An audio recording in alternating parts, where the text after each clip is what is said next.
The Monty Hall problem is a brain teaser made popular by Steve Sullivan in a letter to the American statistician in 1975.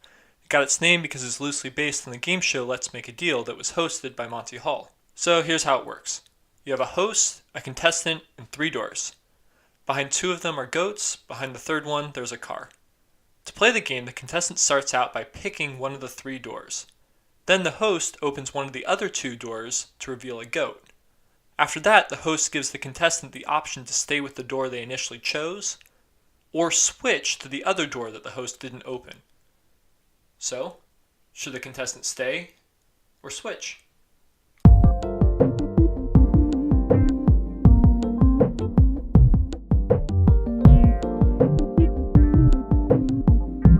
Turns out with these rules in place, the contestant should always switch, as switching leads to a 2/3 chance of going home with the new car versus only a 1/3 chance if they stay. But 2/3 of the time is not 3/3 of the time. So a contestant could make the wrong choice by staying and get the car, or make the right choice by switching and still go home with the goat. There's simply not enough information available for a contestant to guarantee their desired outcome. They can only increase the probability of obtaining that outcome.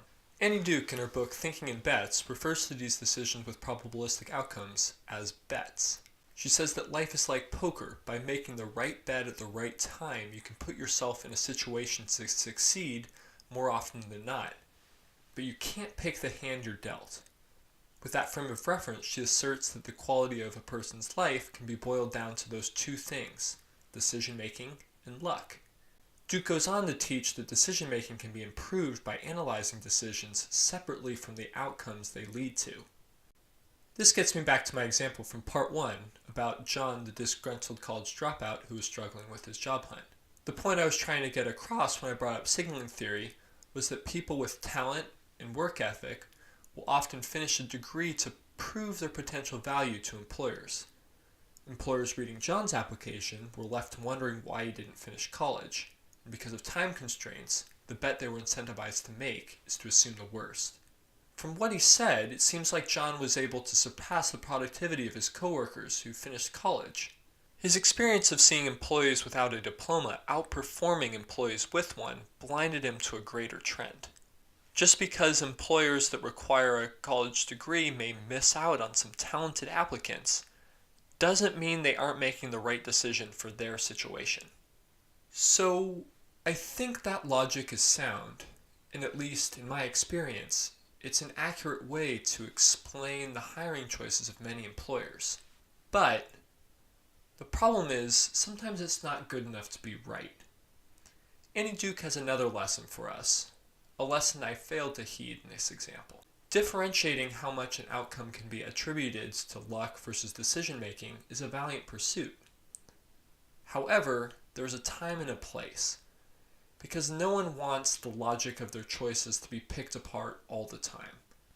Sometimes people just want to vent and be listened to so they can feel the catharsis that comes with another person understanding or at least acknowledging their pain.